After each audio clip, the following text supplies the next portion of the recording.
Hey, and welcome back to the Five Kid podcast. I'm your host, Elizabeth. Looking at these photos gives me so much nostalgia of when Ace was a newborn. He just grew up so fast, and I'm gonna cry. He had no hair. It was always such a happy baby, always smiling. Baby number 2 is coming, and I just have so many feelings. I can't believe I'm gonna say it, but I'm gonna be a parent of 2 under 2. So let's just get into my feelings. Let me be real with you.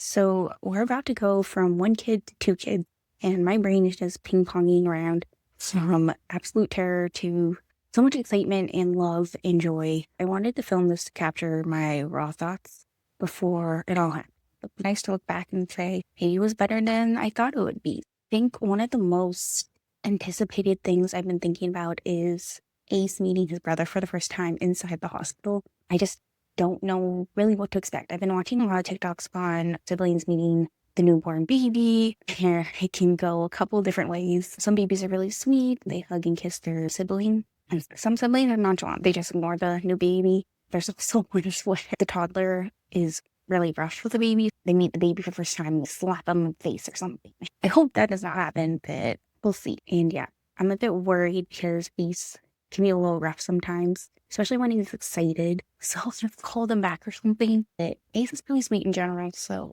we'll see. I do have a story. When John was small, apparently John 15 months apart from his younger sister. It looked like John was going to hug or kiss the baby sister. Instead, he just slapped it right across the face. I don't know. We'll see. Kids are very unpredictable. It'll be really interesting to see him process a whole another human being in the household. He's already very intrigued by a dog named Candy, a white little dog. John's mom does, and every time he sees her, she wants to pet her and play with her, but we try to keep him away from her because he's like at the pulling people's hair. We don't want that. Yeah, I'm also really excited to see them play together and interact. Obviously, the newborn can't really do much. All they do is like sleep, eat, and poop, but just to see how Ace interacts. I've been trying to like lay out teddy bears and other stuffies at home.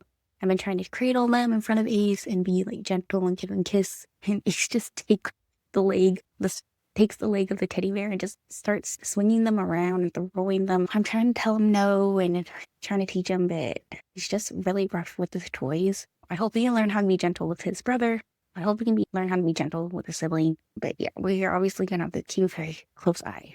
I think it's going to be cute either way because there's always some kind of interactions that are really sweet, and it'll just be nice to see and really heartwarming because I've always wanted a family, and there's just so much joy that Ace brought to us. So I'm very excited. Everyone talks about how having children really expands your heart in ways you can't even imagine. So having 2 means my heart's going to double its size. I just can't imagine how much more love could be here in my heart in this household. I think it's just very exciting, and I'm very blessed and grateful. It's just crazy to think about. And we're also planning on taking extended mat leave. We're in talks with HR right now. Hopefully it's not too late. But in Canada, you can take from 12 months to 18 months, and we want to take full advantage. Obviously, there'll be a pay cut, but I really want to use this time to just bond as a family. It would really be nice. One parent, like the mom, will take 12 months, for example, and the other parent will take like the 6 months after. But I don't know. We want to take it at the same time so that we can spend time together. I don't know how I'm going to watch 2, especially recovering after the C-section. And they said I can't carry Ace or anything heavier than the newborn for 6 weeks at least. So I need help. John's mom's also planning on moving closer to us. I'm very excited because she lives far. It would be nice to have her closer to us. A less than 10-minute drive. That way she can come see Ace anytime she wants, and we can have extra hands with 2. I keep seeing these videos of mom being home alone with 2 kids, and it's like she's trying to take care of the newborn, but the toddler is going crazy and jumping off the chair and couch and watching so he doesn't hurt himself while I'm trying to feed the baby. I'm like, oh man, I'm a bit overwhelmed. So I'm really looking forward to help. We also have a babysitter. I just hope she stays with us for a long time because we can call her when we need her. Fingers crossed. I think the timing's good.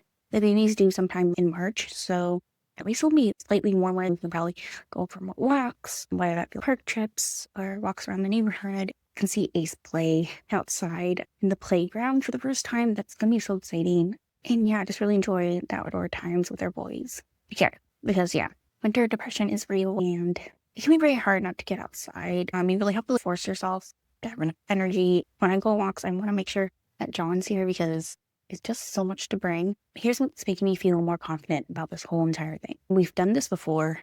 Obviously, last year, we're new parents. We even put Ace's diaper on backwards in the hospital when we were learning how to put on diapers for the first time. So there was a lot to learn, and we didn't really know how to put him to sleep properly. We figured that patting was the best for him. We pat on the back. And we also understand the baby's cues now, like when they go energy. So literally, Ace was saying is when they're hungry. And yeah, there's just cues that we can look out for that we didn't know about before.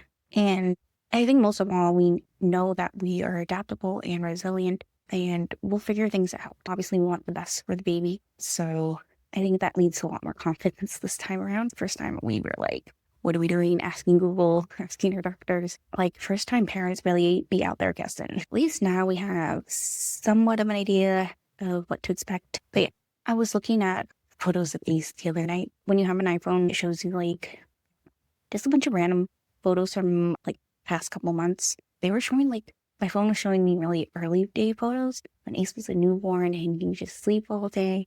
And it just brought me so much nostalgia and a little bit of sadness because look how fast Ace grew up. I do miss that time where he was safely in his crib. He wouldn't move. We put him down anywhere and he just stays still. Because after that, when you start learning how to crawl and roll around, it starts to get dangerous. He would just sleep all day. And in a lot of ways, that was easier, but his tummy troubles, he really hurt him. He was pooping. I think it was just formula. Once we switched to the new Alimentium, it got a lot better, but it didn't really hit that good point until we started giving him solid. And he still gets constipation if he drinks too much. Yeah.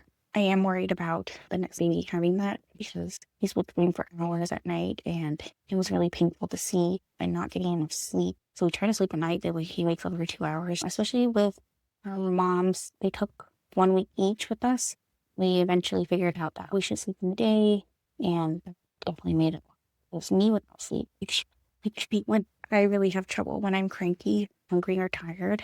But yeah, like I said before, I am worried about Ace gymming himself off furniture and me like trying to force the baby. Like, I don't understand how I'm supposed to get from one place to another. Like, I wish I could just teleport. So I'm just gonna need as much help as I can, and hopefully John will be able to take overlapping paternity leave, and his mom will be closer. So I'm just praying. I'm just praying because I don't know how people like wrangle or toddler and take care of a baby. Obviously, it's been done. There's actually quite a few people in John's family, they had babies that were less than 2 years apart. And his aunt said it was like taking care of twins, which I can see. They said it does get better, so we'll see. And yeah, I am really not looking for the recovery to C-section. It's really painful. I can't pick up Ace, and that's going to break my heart. Ace wants me to pick him up, especially when Dad gets tired. Usually around 7, I go in the room and he still has energy. It's usually my turn. I don't know. We'll have to figure it out. Hopefully we'll have help. It's going to be hard for me to say no, but I know I'm going to have to put my recovery first. So I just have to sit on my lap and need someone to carry him or bring him down with me. Of course, I can understand that I can't pick him up anymore, but we'll get through it. 6 weeks, it'll fly by. Another thing I have on my mind is it's going to be double the diapers and double the poop. Poop is literally the hardest part, especially once they start not wanting a diaper change. We figured out how to keep Ace still by giving him something to hold. We usually put something in his mouth, but yeah, I remember in the beginning when Ace was a newborn, he hated a diaper change, maybe because it's cold and just unfamiliar. I mean, it's normal. Ever since Ace learned the laundry in this household, as God, we'd have like months worth of laundry. Like, they'd be clean clothes, but they'd just be sitting in the basket, so we haven't had time to fold them. So from time to time, I make myself sit down and try to fold them. And I'm watching TV or something and Ace is sleeping, but then there's like dishes and the living room to clean up, and I'm just so grateful I have a nanny because she helps us clean too and fold clothes, and it's just so much help. I don't know how people do this all, and if you know me, I hate doing chores in general. It's definitely a learning curve, but I think the more help we have, the better. Another worry is leaving the house. We bring at least 4 or 5 bags outside the house, and then I have to carry the stroller, and the stroller's in my car, but we carry it out like the car seat. There's gonna be another baby, another car seat, so it's gonna be a lot. We're gonna need a moving truck or something.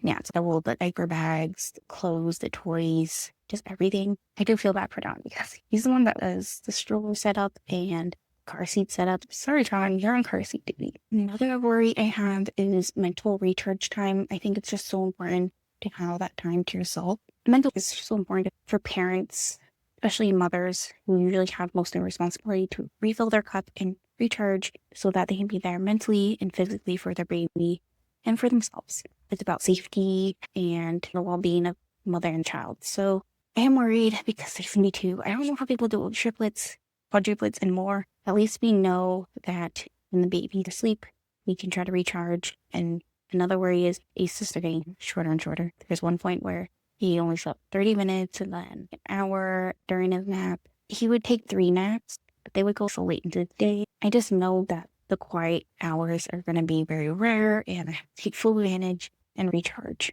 between. The overlap of quiet time is just going to be so much rarer, and I just need to take full advantage of that so I can reset and recharge and fill my own cup.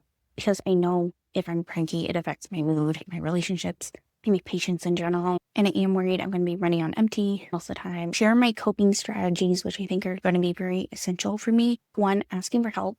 That's something I always struggled with, but I'm getting better, especially because of practice last year with me. It's like whether my hip was hurting. I had a lot of issues with my hip ever since carrying Ace. He's just getting heavier, and being tired and pregnant while taking care of another big toddler is very difficult. Asking help from the babysitter, because we have one now, parents, siblings, anyone really. Hopefully taking that extended leave with John so that our paternity and mat leaves overlap, and having that help from him. If someone offers help, we're going to take it, because I know it's just going to be a lot. Before I used to think asking for help was a weak thing to do or placing burdens on someone else, and I would feel really bad. But now I know that asking for help is taking accountability, because we can't do it all. If you've had 1 or 2, I would love to know your tips below. Write in the comments, send me an email. They need all the wisdom I can get. We'll just get an update after a couple months and see if I was right, see if I was wrong. We'll see. Future me, you've got this. Millions of people do this. You will survive. Okay, so today's sponsor is Kind Laundry. Just kidding, they're not really a sponsor, but I do have an affiliate code. Kind Laundry use natural ingredients, and it actually comes in these sheets. So much more useful than liquid laundry detergent, because that stuff gets messy. With Kind Laundry, you can bring this anywhere. It's literally in a box, pack in your suitcase, and it's that easy. You can get 10% off by using code ZeroWasteCute. Okay, so today's sponsor is Kind Laundry. Just kidding, they're not really a sponsor, but I do have an affiliate code. Kind Laundry use natural ingredients, and it actually comes in these sheets. So much more useful than liquid laundry detergent, because that stuff gets messy. With Kind Laundry, you can bring this anywhere. It's literally in a box, pack in your suitcase, and it's that easy. You can get 10% off by using code ZeroWasteCute.